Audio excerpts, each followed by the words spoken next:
Imagine being able to sit down at your computer or wherever your writing space is and know exactly what you're going to write that day. Isn't that worth the time and effort that it takes to create a solid outline? I think so. In this video, I got you covered. I'm going to share with you some strategies that I've used to outline my books that really helped. Mind mapping strategy is one, and Save the Cat. For nonfiction, it works. And I'm going to share with you one key element that I did with the Save the Cat method that I don't think I've ever heard anyone talk about. So make sure you watch till the end of the video. My name is Karen, and on this channel, I help you gain momentum with simple methods so that you can get your stuff done, so that you can do the things that you want to do with simplicity and ease. And instead of having it fit into your life, it becomes part of your life so that you can shine your light. Okay, so why is an outline even important? It doesn't matter whether you're writing a book, and we're going to talk about writing a book in this episode specifically, but this format that I'm sharing with you could also be applied to if you're writing an online course. They both kind of have the same elements, and it's something that I've seen over and over again when I help with my clients, when I've done work for other people, that the outline is usually just rushed through, and then there becomes holes and chaos and confusion. What happens is when we start out on creating a book or on creating an online course, is we start to forward think. We start to think about all the other things that are attached to it, like where am I going to publish? Am I going to self-publish? How am I going to market? And I want to first explain to you that writing a book, writing an online course, both of those come with 3 parts, and all 3 parts overlap. There's the actual writing of it, right? There's the actual publishing of it and packaging. And then there is the let everybody know about it. So some of those things overlap, but for the purpose of staying focused on one thing at a time, we're just going to talk about, in this video series, getting you to the finished draft. We're going to talk about all those other things later on, but right now, none of those happen without writing the thing. So the best way to write the thing is to have a really good, strong outline. This is the place where most people skim over. They do not spend enough time on it.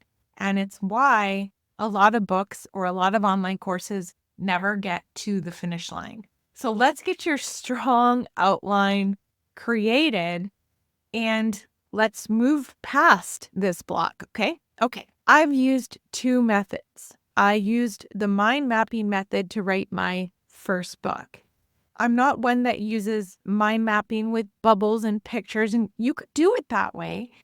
I use mind mapping more in like an orderly way. The mind map, you get your central idea, you brainstorm all the other ideas around it, all the other stories that feed into that transformation. So a book idea in the nonfiction realm, you're basically teaching an outcome or a transformation, meaning somebody didn't know how to do that thing.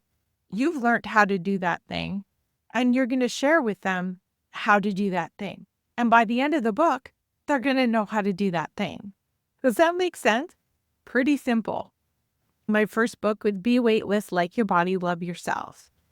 So at the end of this, reading this, I want the person to feel as though that they can actually begin to love themselves by doing the things that convinces their body that they like it.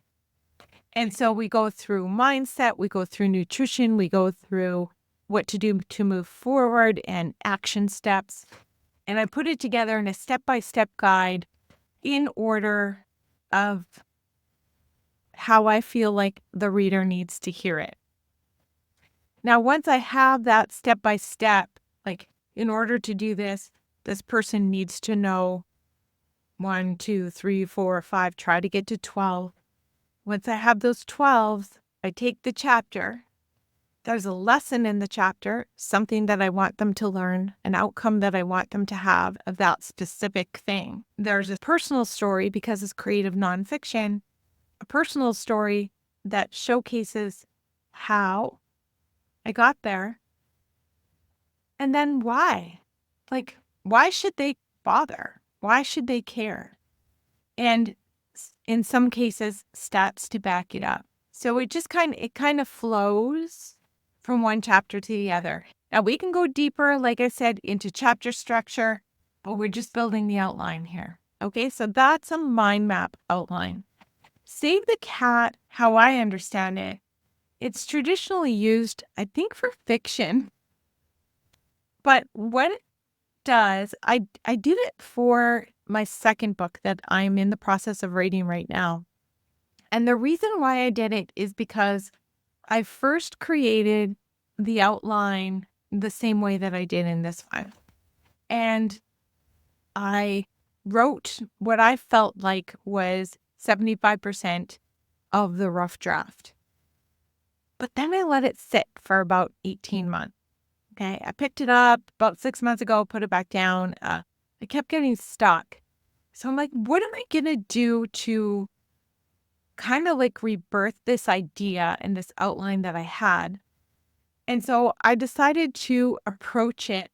I talked about it in one of the podcasts I did, Plan With Me. I decided to approach it in pick it back up, finish that book. And I had to ask Perplexity, like, what do I do if I have a manuscript that's been sitting, collecting dust? I didn't say that exactly. But what do I do to get it going again? And the suggestion was to read it, refamiliarize myself with it, and then go back to the outline. Okay? So I found out through that process, I was like, you know what? I'm missing so many pieces. So I took my outline that I had created before and I plugged it into the Save the Cat method. So it gave me a different perspective of how I was going to outline this book in a different format. The Save the Cat method for creative nonfiction would be different than it is used for fiction, but it still has the same parts. So it breaks the story and the outline into 4 fundamental pieces, which is really great when you're building a book in 4 different sections, having 4 sections and then talking about maybe 3-4 chapters in each section is a really great format for creative nonfiction. It's also a really great format for an online course. 4 modules, all those subsections, you get my drift. In the Save the Cat method, there's the opening image, which sets the tone, the catalyst, which is the turning point or the key event, midpoint, emotional or thematic climax, and the final image, how the story resolves itself or transforms. It helps create the flow and it helps to keep them intrigued. I kind of wish I would have used the Save the Cat method for this book. And, in all due respect, I really am very proud of this book. I'm very proud of the fact that I took it across the finish line. But I think there were some things that I rushed on. Now I feel like a real writer because guess what? I created a manuscript that I thought was really good. I thought it was like 75, 85% done. And then I went back to it. I struggled. And now I'm in the process of ripping it apart and putting it back together and writing a whole bunch more stuff to add to it. So that's always the benefit of having an outline. It doesn't mean it has to stay true and you can't change things. I recommend that you go back and revisit after the full manuscript is written in its rough draft. But I'll cover that in a future video. Oh, and the thing that I did that nobody else does, I'm going to share with you that in just a second. But If you're creating something creative nonfiction this year, in 2025, I'm pulling back the hood and I'm sharing with you my process as we go along. So we're going to go through the self-publishing realm. And last time I basically did it behind closed doors.